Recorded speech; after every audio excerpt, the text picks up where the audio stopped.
السلام عليكم ورحمة الله وبركاته. أعوذ بالله من الشيطان الرجيم. بسم الله الرحمن الرحيم. الحمد لله رب العالمين، والصلاة والسلام على أشرف الأنبياء والمرسلين سيدنا محمد وعلى آله وصحبه أجمعين. سبحانك لا علم لنا إلا ما علمتنا إنك أنت العليم الحكيم. ولا حول ولا قوة إلا بالله العلي العظيم. رب اشرح لي صدري ويسر لي أمري واحلل عقدة من لساني يفقه قولي وسدد لساني واهد قلبي بحق نبيك محمد صلى الله عليه وسلم. اللهم أغننا بالعلم وزينا بالحلم وأكرمنا بالتقوى وجملنا بالعافية. نوينا التعلم والتعليم والتذكر والتذكير والنفع والانتفاع والإفادة والاستفادة والحث على التمسك بكتاب الله وسنة رسوله صلى الله عليه وسلم، ودعاء إلى الهدى والدلالة على الخير ابتغاء وجه الله مرضاته وقربه وثوابه سبحانه وتعالى. آمين يا رب العالمين. Kitab Penawar Bagi Hati, muka surat 92 baris 3 daripada atas. Wa qala Syekhul Musannifu rahimahullahu ta'ala wa nafa'ana Allah bi'ulumihi wa bi'ulumikum wa bi'ulumi masyayikhina fid darain amin ya rabbal alamin. Kata pengarang Asy-Syaikh Abdul Qadir bin Abdul Muttalib Al-Mandili Al-Indonesi rahimahullahu ta'ala, maka jika kasih ia akan Rasulullah sallallahu alaihi wasallam, niscaya kasih ia akan dia, kerana bahwasanya pesuruh bagi kekasihnya. Sambung kata dia, maka jika kasih ia seorang akan Rasulullah sallallahu alaihi wasallam. Dia panggil mahabbatur rasul. Sekarang dulu apa dia? Bulan Maulid tu, mahabbatur rasul lah, cinta rasul tu. Jadi bukan sekadar ungkapan bahasa saja di mulut cinta rasul, tapi praktikal tak ada. Jadi dia kata nak kasih pada rasul ni, kalau dia kasih, niscaya kasih ia seorang akan dia akan Allah. Jadi kalau dia tu cinta Nabi, maka dia sepatutnya cinta Allah Subhanahu wa taala. Kerana dia benda mutalaziman, dua benda yang berlaziman. Lepas tu dalam selawat tidak ada Nabi sallallahu alaihi wasallam saja, dia ada Allah sekali. Allahumma salli ala sayyidina Muhammad sallallahu alaihi wasallam. Allah tu mesti ada. Jadi Allah dengan Nabi Muhammad sallallahu alaihi wasallam dia sekali, tidak ada berasingan. Wa ati'ullaha war rasul. Sekali. Taatlah kepada Allah dan Rasul. Dia tidak ada taat pada Allah tanpa Rasul, ataupun Rasul tanpa Allah Taala. Kerana dua ni saling duduk sekali dan berkait antara satu sama lain. Maka dia pun kata, kerana bahwasanya Nabi sallallahu alaihi wasallam tu pesuruh bagi kekasihnya, kekasih seorang. Jadi kasih dia sekarang ni Allah Ta'ala. Maka dia pun akan mencintai Nabi sallallahu alaihi wasallam, kerana Nabi sallallahu alaihi wasallam ialah rasul utusan kekasih dia. Kekasih sini Allah Ta'ala. Macam kita lah, kalau kita kasih pada seorang, apa-apa yang dia buat semua kita kasih belaka. Dia makan benda yang kita tak suka pun tiba-tiba jadi suka. Dia pakai pakaian yang kita tak apa nak kenal pun tiba-tiba pakai juga, sebab kita kasih pada dia. Itu kalau manusia biasa ni Allah Ta'ala. Dan kekasih bagi kekasihnya, kekasih seorang. Kekasih yang pertama ni Muhammad, bagi kekasihnya, kekasih yang kedua ni Allah. Jadi Nabi SAW ialah kekasih Allah. Allah Ta'ala kekasih dia pula. Jadi kekasih bagi kekasih. Nabi SAW tu kekasih bagi kekasih. Kekasih yang pertama Nabi, kekasih yang nombor dua Allah Ta'ala, merujuk pada Allah Subhanahu wa Ta'ala. Dan jika kasih ia seorang akan sahabat radhiyallahu ta'ala anhum. Ni bukan sahabat biasa ni, sahabat Nabi lah. Kalau Nabi Isa, zaman Nabi Isa AS, dia panggil Hawariyin dalam Quran. Hawariyin, penolong-penolong Nabi Isa. Penolong-penolong Nabi sallallahu alaihi wasallam dikategorikan sahabah. Jadi sahabah ni satu title, bukannya sahabat-sahabat begitu ya. Dia satu title orang yang tolong Nabi sallallahu alaihi wasallam, dia panggil sahabah. Kalau zaman Nabi Isa alaihi salam, dia panggil hawariyun atau hawariyin. Jika dia kasih kepada sahabat, maka kerana bahawasanya mereka itu sahabat, kasih akan pesuruh Allah Subhanahu wa taala. Jadi sekarang ni sahabat Nabi sallallahu alaihi wasallam pun kita kasih juga. Sebab apa? Sebab dia sudah sahabat ni mengasihi Nabi sallallahu alaihi wasallam, yang mana Nabi sallallahu alaihi wasallam dikasihi oleh Allah Taala dan Allah Subhanahu wa taala kita kasih. Jadi berlarutan. Satu orang kita kasih, apa-apa yang berkait dengan dia semua kasih belaka. Dan kerana bahawasanya mereka itu sahabat, kasih akan Allah Subhanahu wa taala. Sebab tu ada title apa doa belakang tu? Radhiyallahu anhum wa radu'an. Kan biasa tu. Radhiyallahu anhum, Allah Ta'ala redha. Wa radu anhu, dan mereka pun redha Allah Ta'ala. Mereka redha Allah itu Tuhan, mereka redha agama yang diberikan itu Islam, mereka redha utusan Allah itu Nabi Muhammad, semua redha belaka. Jadi menyebabkan mereka kasih pada Allah Subhanahu wa Ta'ala. Dan mereka itu sahabat, hamba Allah yang sentiasa taat akan Allah Subhanahu wa Ta'ala. Para sahabat Nabi sallallahu alaihi wasallam dia bukan kategori maksum macam Nabi. Mustahil seseorang itu kategori maksum kecuali Nabi sallallahu alaihi wasallam dan nabi-nabi yang lain. Jadi sahabat ni dia kategori mahfuz. Mahfuz ni yang terjaga. Kalau hafiz yang menjaga. Jadi Allah Taala salah satu namanya Al-Hafiz, Al-Hafiz, iaitu yang Maha menjaga. Jadi dia menjaga siapa? Menjaga hamba-hamba dia. Antara yang dijaga sahabat Nabi sallallahu alaihi wasallam. Mahfuz di sini maksud dia mereka tetap ada juga buat maksiat, cuma cepat bertaubat. Bukannya sentiasa mereka buat maksiat tanpa bertaubat, tidak. Ada juga kesalahan sikit sebanyak yang menyebabkan dosa, tapi dosanya itu menyebabkan mereka itu bertaubat dengan segera, bukannya membiarkan taubat. Jadi begitu juga orang aulia illah, para orang saleh. Kalau dia tu buat maksiat, dia cepat bertaubat, dia kategori mahfuz, orang yang dijaga Allah Subhanahu wa taala. Dan jika kasih ia seorang akan makanan, maka kerana bahawasanya mengkuatkan ia makanan akan badannya seorang pada mengerjakan perintah Allah Subhanahu wa taala. Rezeki yang Allah Taala bagi, kita kasih juga sebab ini daripada Allah Taala. Tanpa makan kita tak boleh semayang. Tanpa makan kita tak boleh ngaji kitab. Tanpa makan kita tak boleh hidup. Itu dari sudut adat. Maka pemberian Allah Ta'ala untuk melangsungkan kehidupan kita dengan melalui salah satunya makanan dan minuman. Maka kita pun kasih pada makanan tu. Bila kita kasih pada makanan tu, maka kita tak akan cepat merongok. Kalau dapat makan-makan yang tidak selera mana. Tu orang yang tahap atas lagi. Ni nak makan selera sokmo. Tadi pagi saya baca kitab Qami'ut Tughyan. Syekh Nawawi Al-Bantani rahimahullahu ta'ala sebut, antara adab tetamu tu bila pergi mari rumah orang ialah makan apa saja yang orang tuan rumah hidang. Jangan kata kenyang, jangan kata tak suka makan ni. Tu antara adab dia. Kata, sila jumpa makan. Mau kenyang. Tu tak ada adab tu. Tetamu tu tak ada adab. Sebab apa gitu? Sebab kalau dia tak makan, terasa tuan rumah lah. Tuan rumah punya penat-penat lah, basuh pinggan lah, ambil periuk punya pagi nak masak ke dia, tiba-tiba dia kenyang. Ataupun dia tak suka. Nisbah tetamu begitulah nisbah kita orang tuan rumah. Pula janganlah jamu benda yang dia tak suka. Kalau tahu benda tu tak suka, dia pergi buat juga, tu jeng lah juga tuan rumah tu pun.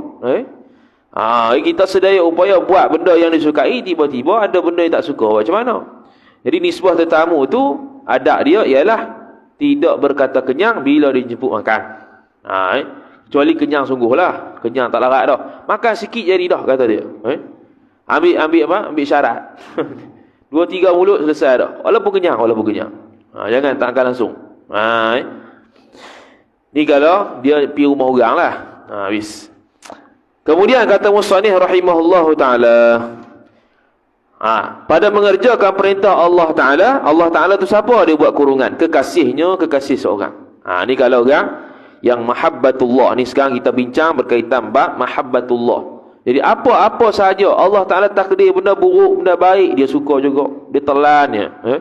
Benda pahit tu, bala tu, ataupun musibah tu, dia telannya. Sebab dia ada mahabbatullah. Dia tahu ni datang daripada Allah Subhanahu wa Ta'ala. Dan jika kasih ia seorang akan bunga dan tanam-tanaman dan sungai dan cahaya dan segala rupa yang elok, maka kerana semuanya perbuatan Allah Subhanahu wa Ta'ala. Apa-apa yang keinginan Allah, dia suka belaka. Buruk baik, huduh cantik, tinggi rendah, semua dia suka, kerana itu perbuatan Allah Subhanahu wa Ta'ala. Ini orang yang mahabbatullah, orang yang ada dalam hati dia cinta kepada Allah Subhanahu wa Ta'ala. Payah ni nak tahan ni. Sifat ke-9 ni kalau nak ada, sifat ke-8 ni kalau nak ada, dia kena ada dulu sifat-sifat yang 7 belakang tu. Baru dia ada sifat yang ke-8 ni. Tu dia buat step tu, dia buat satu-satu. Yang sifat mahmudah pertama apa dia? Yang kedua apa dia? Dia mari sampai ke mahabbatullah. Kemudian kata musannif rahimahullahu ta'ala, dan menunjuk atas keesaannya Allah. Bunga-bunga tadi, cahaya alam lah kita panggil. Itu menunjukkan keesaan Allah Subhanahu wa Ta'ala. Kalau orang belajar tauhid, sifat keesaan Allah, sifat wahdaniyah ialah sifat yang paling mulia. Bukan bermakna sifat lain tidak mulia dah. Panggil sifat keutamaan nisbah Allah Subhanahu wa Ta'ala. Tu disebut dalam kitab Bijanud Darari Syarah Risalah At-Tauhid lil Imam Al-Bajuri. Dan kekuasaan Allah, kita boleh tengok alam ni macam-macam. Di New Zealand cara lain, di Malaysia cara lain, Indonesia cara lain. Tu baru bumi. Belum lagi planet lain, belum lagi galaksi lain, belum lagi alam lain. Allah Ta'ala cipta 70,000 alam. Ni baru alam syahadah cantik-cantik ni. Belum lagi masuk alam-alam yang lain. 69,999 alam lagi tak tahu alam apa.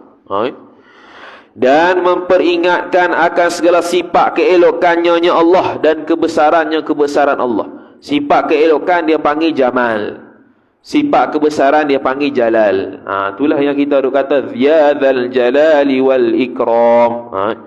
Ya dzal jalal, wahai yang mempunyai kebesaran darjat, wal ikram dan kemuliaan keelokan.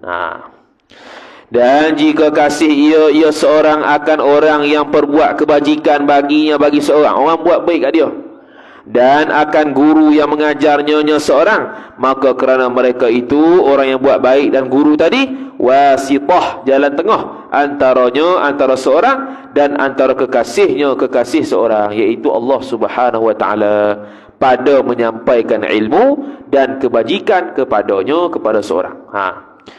Jadi kalau dia itu cinta pada guru yang mengajar dia, kita apa pun dia suka. Dan orang yang buat baik pada dia pun dia suka. Sebab apa dia suka tu? Sebab dia tu menjadi perantaraan untuk dia buat baik. Menjadi perantaraan untuk dia dapat kenal Allah Ta'ala melalui ilmu. Dapat melaksanakan ajaran-ajaran suruhan-suruhan Allah Ta'ala dengan berdasarkan ilmu yang dia ada. Jadi dia pun cinta kepada guru tersebut, cinta kepada orang yang buat baik tersebut, dan automatik dia akan cinta kepada Allah Subhanahu wa Ta'ala. Jadi Syekh Qadir Mandili rahimahullah ni sedang membawa gambaran-gambaran yang merujuk kepada semua sebab-sebab ni menjadikan dia sebab cinta kepada Allah Ta'ala. Dan mengetahui ia seorang akan bahwasanya Allah Ta'ala lah yang memberi taufik bagi mereka itu guru dan orang buat baik tadi, pada mengajar dan berbuat kebaikan. Dia semua ingat Allah Ta'ala berlaku. Setiap orang ada benda yang dia nampak, semua dia ingat Allah Ta'ala. Dia tengok tu guru mengajar sungguh, dia tahu kata ini daripada taufik Allah Ta'ala. Dia nampak Allah lalu dah. Ni orang yang mahabbatullah. Setiap benda dalam alam ni dia nampak, semua dia nampak Allah Ta'ala. Bukan nampak Allah di situ. Nampak hikmah di sebalik kejadian yang Allah Ta'ala buat begitu. Kalau nisbah Tok Guru tadi mengajar, dia faham. Kata Allah Ta'ala beri taufik pada dia mengajar, beri ilmu macam-macam. Supaya dia boleh mengajar. Allah Ta'ala beri taufik kepada orang yang buat baik tu, supaya kita nampak dia buat baik. Ingat Allah Ta'ala. Sebab tu syarak suruh berkawan dengan orang-orang yang mana kita tengok dia, kita ingat Allah Subhanahu Wa Ta'ala. Jangan dekat dengan orang yang bila tengok dia menambah kita ni nak buat maksiat kepada Allah Subhanahu Wa Ta'ala. Tu. Dan sebesar-besar makhluk yang berbuat kebaikan atas kita, iaitu sebesar-besar makhluk tu Rasulullah sallallahu alaihi wasallam. Bawa mari apa hak besar tu? Islam dan iman. Kenal Allah Ta'ala. Kalau tak ada dia, masuk neraka habislah orang yang tak beriman kepada dia pada zaman ada Nabi, ada Rasul. Zaman sebelum Nabi sallallahu alaihi wasallam dia panggil zaman fatrah. Zaman tak ada Rasul, dia panggil zaman fatrah. Orang yang berada zaman tu semua masuk syurga belaka. Orang yang zaman tu buat baik tak dapat pahala, buat dosa tak dapat dosa, sembah berhala tak jadi kafir. Dia masuk syurga tanpa hisab. Tu orang yang pada ketika sebelum Nabi sallallahu alaihi wasallam tak ada pada zaman Rasul. Adapun sekarang zaman Nabi sallallahu alaihi wasallam tidak lagi berlaku begitu. Sehingga ke akhir zaman, sehingga kiamat, tetap Nabi sallallahu alaihi wasallam syariatnya terangkat sehingga hari kiamat, sehingga tidak lagi ada ahli fatrah kalau masih sampai syiar Islam pada dia. Syiar Islam ni contoh azan, orang Islam, masjid, tu semua syiar Islam. Kalau orang kafir nampak, makna sudah sampai Islam pada dia, walaupun dia tak masuk Islam lagi. Dan bagi Allah Ta'ala jualah puji dan limpah kurnia dengan menjadikan Nabi sallallahu alaihi wasallam dan membangkitkan Nabi sallallahu alaihi wasallam. Membangkit ni makna mengutuskan dia jadi rasul, jadi pesuruh. Membangkit sini makna mengutuskan, bukan bangkit pada mati pada hidup, kan? Tu yang kita puji Allah Ta'ala. Alhamdulillahilladzi arsala rasulahu bil huda wa dinil haq. Tu biasa kita dengar muqaddimah khutbah begitu. Alhamdulillahilladzi, segala puji bagi Allah, arsala rasulahu bil huda, yang telah menghantarkan rasul-rasulnya dengan petunjuk, wa dinil haq, dan juga agama yang benar. Tu puji pada Allah Subhanahu Wa Ta'ala. Seperti firman Allah Ta'ala. Ini surah Al-Jumu'ah ayat yang kedua. Surah Al-Jumu'ah sepatutnya sunat dibaca ketika sembahyang Jumaat. Sembahyang Jumaat sunatnya surah Jumaat, surah Munafiqun. Subuh Jumaat Alif Lam Sejadah, surah Al-Insan. Batu disunatkan pendek khutbah. Khutbah tu 10 minit selesai. Lepas tu turun boleh nak baca panjang begini. Surah Jumaat semuka setengah ya. Al-Mulk panjang lagi. Munafiqun pun semuka setengah ya. Al-Mulk panjang lagi. Jadi kalau khutbah tu pendek, mayang tu panjang baru tu. Ni khutbah boleh rek tau. Kalau boleh tu sebasa. Cakap syok ni atas tu. Dia 10 minit ya. Muqaddimah tu, rukun-rukun tu 2 kali dah sebab 2 khutbah. Beri peringatan hak yang penting saja. Ni banyak baca teks ya. Baca teks. Dia bukan berkhutbah, dia membaca teks khutbah. Orang suruh berkhutbah, dia suruh baca teks khutbah. Tu antara benda yang Tok Khatib kena berubah lah. Bukan nak suruh kata tak betul, bukan tak betul. Betul dah. Cuma itulah dari sudut pekahnya sunat untuk ringkaskan khutbah, panjangkan sembahyang. Beza dengan sembahyang Jumaat biasa ni. Sembahyang Jumaat biasa sunat pendek, dia pergi panjang pula. Dia leceh terabu habis. Hak yang sepatut pendek jadi panjang, hak jadi panjang jadi pendek. Macam mana? Tu. Ada hak pendek sembahyang fardu, kadang-kadang ada orang marah, awak pendek kan? Lah, pula dah. Ada ke? Kita jumpa. Apa pendek kan baca panjang ni? Lah, pula dah. Nak baca panjang, baca memayang diri nak. Tu. Payah ke orang tak erti bekah ni pun. Tu. Lepas tu orang kata kalau tak tahu baik-baik dia. Apa pendek dia? Apa tak tahu aku ni? Apa jadi pendek itu? Yang dululah pergi ngaji lah, kita tanya orang apa kalau sembahyang Jumaat ni Tok Imam ni pendek. Baru dia ada dapat jawapan. Oh pendek tu sebab memang sunat pendek. Yang panjangnya bila? No, sembahyang subuh Jumaat. Walaupun tok makmum benci sekalipun, panjang nak mampu. Dia sunat juga baca surah Alif Lam Mim dengan surah Al-Insan. Begitu juga Jumaat, sembahyang Jumaat, surah Al-Kafir, surah Munafiqun, surah Jumaat. Walaupun makmum tak suka sekalipun. Tapi selain daripada tu kena pendek belaka. Sama jugalah sembahyang Aidilfitri ada juga surah yang khusus dibaca tapi tak dibacalah sebab nak raya. Itu. Habis. Kemudian kata musannif rahimahullahu taala, "Wallazi ba'atha fil ummiyina rasulan minhum yatlu 'alaihim ayatihi wa yuzakkihim wa yu'allimuhumul kitaba wal hikmah." Artinya, ia Allah jua Tuhan yang membangkitkan pada orang Arab yang tiada pandai menulis dan membaca. Dia yang membangkitkan, dia Allah Ta'ala yang membangkitkan, mana mengutuskan pada orang Arab yang tak pandai baca dan tak pandai menulis ni, akan pesuruh, akan satu rasul daripada mereka itu orang yang Arab. Tapi Nabi SAW jadi kata iaitu pesuruh tu Muhammad sallallahu alaihi wasallam. Jadi walaupun ayat Quran begini bukan bermaksud Nabi SAW diutus untuk orang Arab saja, bukan.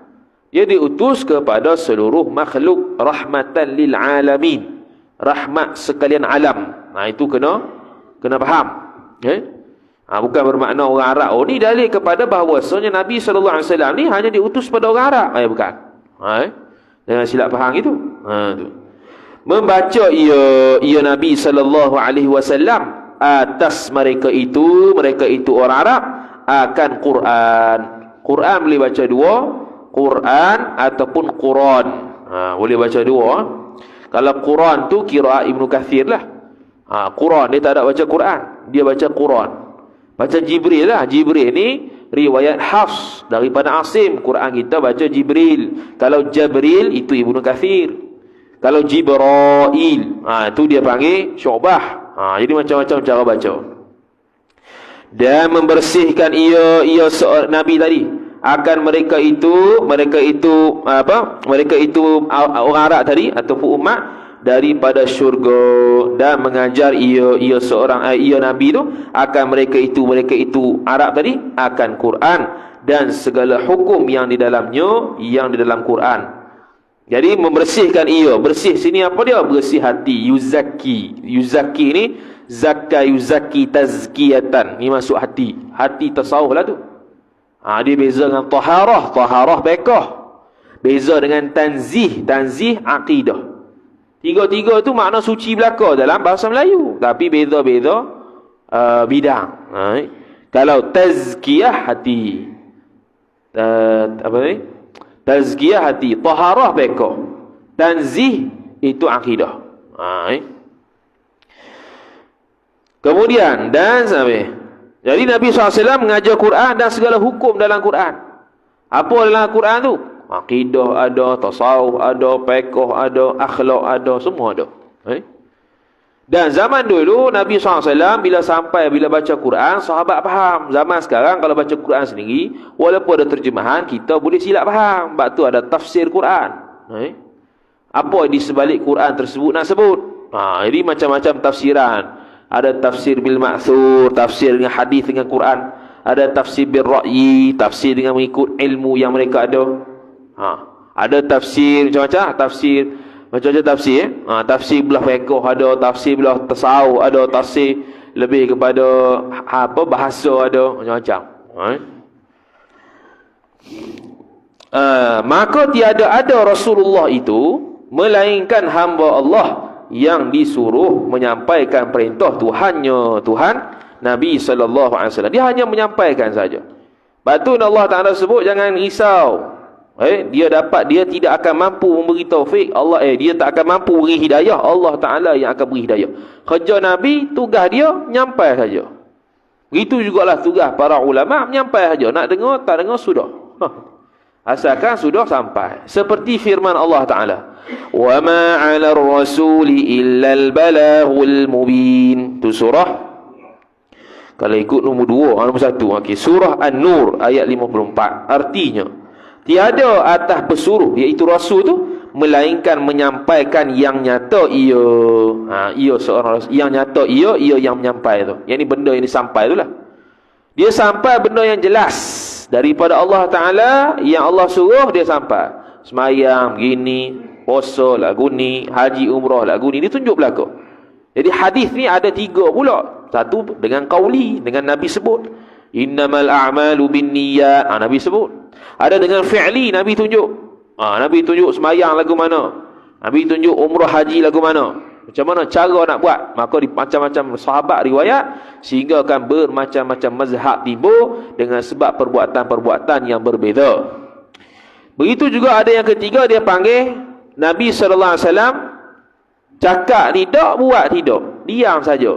Tu pun dia panggil hadis juga. Yang masyhurnya ialah sahabat Nabi SAW makan dhab. Nabi SAW tak kata ya, tak kata tidak. Senyap lah. Dan Nabi tak makan. Itu mana lulus, harus, tidak ada masalah untuk makan. Kalau benda tu diharamkan, pasti Nabi akan larang. Itu kaedah dia. Dan firman Allah Ta'ala, itu surah Al-Qasas ayat 56. Innaka la tahdi man ahbabta walakinna Allah yahdi man yasha'. Artinya bahwasanya engkau tiada menunjuki engkau akan mereka yang engkau kasih akan ia akan mereka. Menunjuki ni beri petunjuk lah. Kamu ni bukan beri hidayah, wahai Nabi. Dan tetapi Allah Ta'ala lah yang menunjuki ia Allah akan mereka yang menghendaki ia Allah akan ia akan mereka. Yang mana Allah Ta'ala nak beri hidayah, itulah dapat. Walaupun Nabi dah berhempas pulah bagi tahu ni Tuhan. Kalau Allah tak beri hidayah dan taufik untuk beriman, tak beriman lepas sudah. Gitulah kafir sampai bila-bila. Wal'iyadu billah. Dan tetapi dan aman-amatilah olehmu ni kita ni lah, akan firman Allah Subhanahu wa ta'ala, wa ra'aitan nasa yadkhuluna fi dinillahi afwaja fasabbih. Ni surah Idza Ja ni. Betul lah. Wa ra'aitan nasa yadkhuluna fi dinillahi afwaja fasabbih bihamdi rabbika wastaghfirh innahu kana tawwaba. Artinya, dan melihat engkau akan manusia, masuk mereka itu manusia ke dalam agama Allah Ta'ala, satu jemaah, qalilan, sedikit demi sedikit, satu demi satu, jengkal demi sejengkal. Kemudian daripada masuk mereka itu manusia seorang-seorang, seorang-seorang, semua masuk Islam belaka. Ni antara ayat terakhir lah sebelum Nabi wafat ni. Maka mengucap tasbihlah olehmu, fasabbih, dengan memuji Tuhan engkau, bihamdi rabbika, dan minta ampun olehmu akan dia akan Allah, wastaghfir, kerana bahwasanya innahu kana tawwaba, sesungguh kerana bahwasanya Allah Ta'ala itu sangat menerima taubat. Sangat menerima taubat.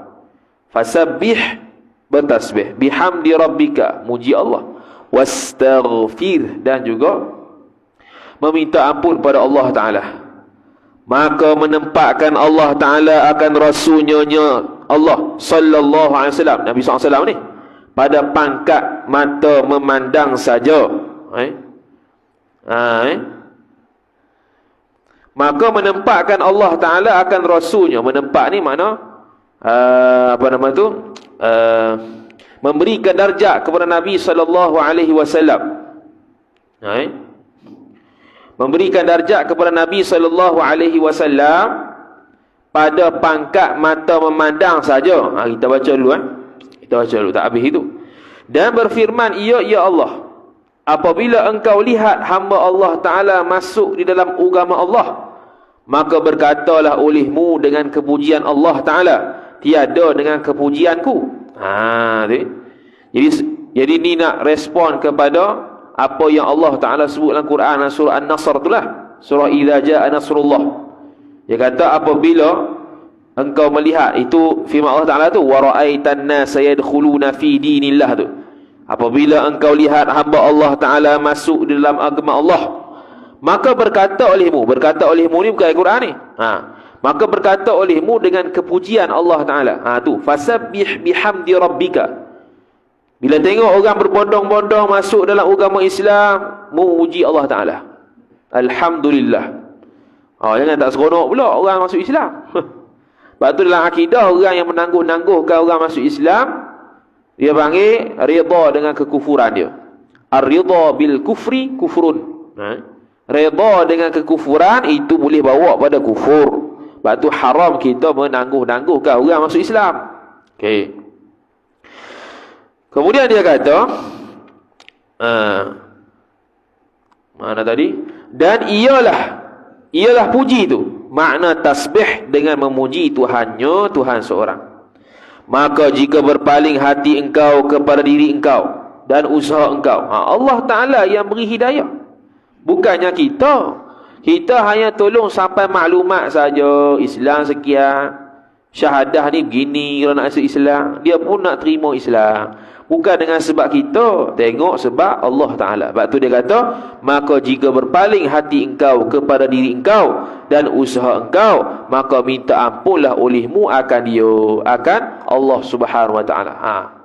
Ni dia panggil tafsir bagi makna surah ni dah ni. Bila kamu lihat orang bondong-bondong masuk Islam, banyak orang masuk Islam, memuji Allah Ta'ala. Puji itulah dia kata makna tasbih dengan memuji Tuhan. Kita puji Allah Ta'ala, ramai masuk Islam. Tapi jangan pula paling hati kata itu usaha kita. Tapi itu usaha itu daripada kehendak Allah Subhanahu Wa Ta'ala, bukan usaha kita. Bila kita nampak itu usaha kita, maka dia pun kata, maka minta ampunlah olehmu akan Allah Ta'ala, supaya menerima taubat ia Allah atas engkau, berkata akan dia, atas engkau apa? Atas engkau yang mengatakan, yang mengasakan bahawasanya orang yang berbondong-bondong masuk Islam tu sebab kita. Jadi hati ni kena jaga elok. Kadang-kadang ada orang mengislamkan banyak orang tu, dia berasa dia hebat. Bahaya orang tu. Tu. Orang tak belajar tasawuf, mengislamkan orang bagus dah. Dari di sebuah hati tu dia berasa tu dia punya. Dia punya usaha. Tu yang kata ni wastaghfir. Orang yang berasa begitu patut bertaubat pada Allah Ta'ala, kerana bukan dia yang beri petunjuk, Allah Ta'ala. Kepetahan cakap dia kepada orang bukan Islam tu bukan dia, Allah Ta'ala. Bukan daripada dia. Jadi jangan menyangka dia tu belaka yang buat. Itu semua adalah takdir Allah Subhanahu Wa Ta'ala. Kemudian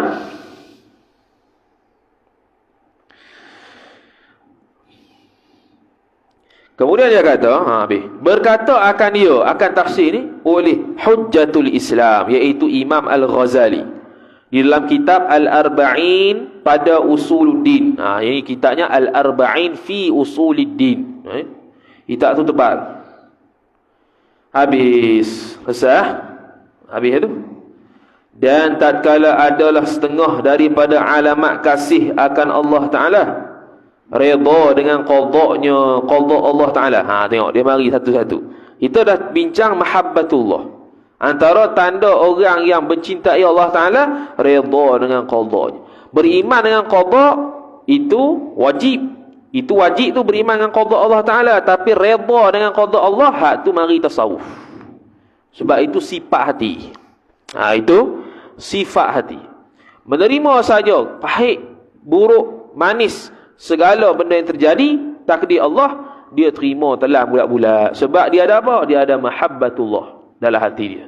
Orang yang tak ada mahabbatullah, bila benda buruk, dia berasa ingkar. Dia nak berasa ingkar, benci Allah Ta'ala, marah Allah Ta'ala, wal'iyadzubillah. Bila benda takdir itu elok, dia puji Allah Ta'ala. Bila takdir itu buruk, dia berhina ataupun dia hentam Allah Ta'ala. Itu orang yang tidak ada sifat mahabbatullah. Maka dia pun kata, sengah daripada alamat kasih akan Allah Ta'ala ialah redha dengan qada'nya, qada' Allah. Qada' ni dalam akidah kita Asy'ariyah, Ahlus Sunnah wal Jamaah, qada' ni bermaksud sifat iradat. Qada' ni bermaksud sifat iradat, iaitu kehendak Allah Subhanahu Wa Ta'ala sejak azali. Itu qada'. Kalau qadar, benda yang telah terjadi. Itu Asy'ariyah. Sebab tu kita sekolah-sekolah bila kata rukun iman, qada' dan qadar, ikut tertib tu. Iradat, kudrat. Tapi kalau Maturidiyah terbalik. Qada itulah kudrat Allah, kekuasaan Allah. Kalau qadar itu kehendak Allah, ilmu Allah. Dia berkait dengan situ, dia terbalik je. Maka hamba Syekh Qadir Mandili iringkan akan bab kasih ini, kasih Allah, dengan bab redha dengan qada Allah subhanahu wa ta'ala. Maka hamba pun berkata, bab barulah, bab yang ke-9. Jadi kita lagi lebih kurang 6 muka, 7 muka lagi. InsyaAllah akhir bulan ni khatam. Sebelum kita balik Penang. 24 hari bulan 11 khatam kita ni. Maknanya satu kuliah tu kita target 2 muka, yang ni lebih ni. Ada masa lagi tu, baca lah. Bab yang ke-9, pada menyatakan redha dengan qada Allah subhanahu wa ta'ala. Redha. Redha ni rela hati. Rela hati, tidak benci, suka, redha tu. Itu himpunan makna redha. Dia suka, tak benci, rela, redha tu. Tak kata apa, redha tu. Kalau sebaliknya, dia bubuh orang tu, maki orang tu, mana tak redha, marah, benci, tu semua tidak redha. Ketahui olehmu bahawasanya redha dengan qada Allah Ta'ala itu, maknanya makna redha dengan qada Allah, suka hati akan segala yang dikehendaki Allah Ta'ala, dan ketiadaan i'tirad. I'tirad tu bahasa Arab, ditulis nombor 1, kurungan tu menyangkal. Menyangkal tu apa pula? Nombor 1 lagi. Menyangkal artinya membangkang. Punya maksud atas maksud tu. Membangkang. Tidak bangkang akan segala yang diperlakukan Allah subhanahu wa ta'ala atas hambanya, hamba Allah. Naktah. Itu ta'rif redha dengan qada Allah. Apa dia kata? Iaitu suka terhadap kehendak Allah. Suka satu. Dan tak bangkang apa yang Allah buat atas dia. Siksa ke, pahit ke, manis ke, telan berlaku. Allah payah. Payah bila ni? Bila musibah payah. Bila sekarang duk relax, senang. Memang redha, dah senang. Bila mari sakit, ujian sikit, musibah sikit, payah nak faham ngaji ke, mula Allah. Rasa macam malah macam-macam, geram. Lepas tu nak dapat ni kena doa lah. Kena doa supaya ada sifat redha dengan qada Allah subhanahu wa ta'ala. Dan bukan makna redha dengan qada itu bahawa tiada berasa sakit pada tiga kena bala. Bukan maksud redha ni tak berasa sakit bila kena bala. Manusia biasa tabiat dia kena bala, kena musibah, sakit lah. Berasa hati, sakit badan. Itu bukan redha dia kata. Redha ni sifat hati, iaitu suka dengan takdir Allah dan tidak bangkang apa yang Allah buat atas dia. Tu je. Bukan makna tak sakit. Tak sakit payah kita manusia. Ada sakitnya. Ni. Dan bukan makna redha itu dengan qada itu meninggalkan mendoa. Bukan. Dan berubat. Ni dia nak tolak pahaman-pahaman orang Melayu yang mungkin faham redha dengan qada Allah ni begini. Redha dengan qada Allah, pertama tadi dia kata bukan maksudnya tak berasa sakit bila kena bala. Dan bukan juga dengan maksud kita tak payah berdoa, kita tak payah berubat. Tu bukan redha. Itu meninggalkan usaha. Kita dah bahas dalam bab tawakal. Tawakal tu mesti diiringi usaha. Jadi redha ni bukan bermaksud dia tak berdoa dah. Sebab kononnya pasrah redha. Bukan gitu. Dia tak payah berubah dah. Nak mati dah. Tak payah berubah. Tak. Tu bukan redha. Redha je lah mati-mati. Ada kita pernah dengar gitu. Nak mati-mati dah dia pun tak larat sakit dah. Sakit tu pahala besar. Berubat pun pahala besar. Sebab berubat tu Allah Ta'ala suruh. Bila suruhan tu berlaku, maka ada pahala. Kalau kita buat kerana Allah Ta'ala.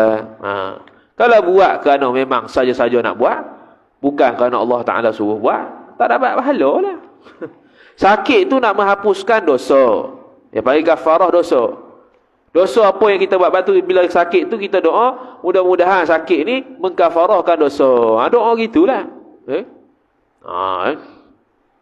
Kemudian dia kata, dan bukan maknanya makna redha dengan qada tu membiarkan mudarat datang kepada diri engkau, serta yang ini dalam keadaan kuasa engkau menolak mudarat tadi. Orang nak datang bunuh, tak apalah, biar redha ya. Bukan gitu. Padahal mampu larilah. Kalau orang nak mari bunuh, contohnya, itu buat redha itu tak apa. Itu bukan redha, itu silap faham terhadap redha. Bahkan menyuruh Allah Ta'ala akan dikau dengan mendoa. Allah Ta'ala suruh doa, Allah Ta'ala suruh suruh berubat, Allah Ta'ala suruh menolak kemudaratan kalau mampu. Allah Ta'ala sebut wala tuhli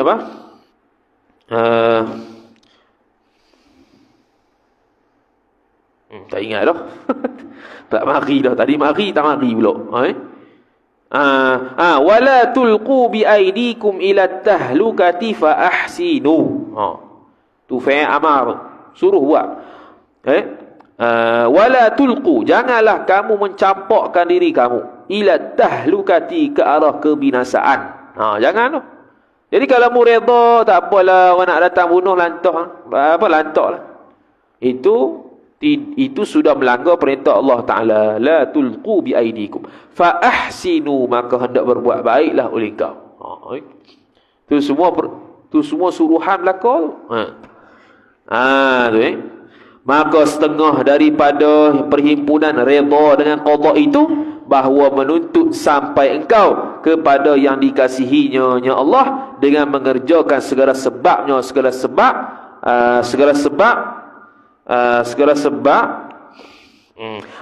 sebabnya. Okey. Maksud redha ni apa? Redha dengan qada, bahawa menuntut sampai engkau kepada yang dikasihinya. Yang dikasihi ni, yang dikasihi Allah Subhanahu wa taala. Wallahu taala a'lam. A'udzu billahi minasyaitonir rajim. Bismillahirrahmanirrahim. Alhamdulillahi rabbil alamin, wassalatu wassalamu ala asyrafil anbiya'i wal mursalin sayyidina Muhammadin wa ala alihi wa sahbihi ajma'in. اللهم زدنا علما وارزقنا فهما اللهم زدنا علما وارزقنا فهما اللهم زدنا علما وارزقنا فهما وصلى الله على سيدنا محمد وعلى آله وصحبه وبارك وسلم والحمد لله رب العالمين والسلام عليكم ورحمة الله وبركاته.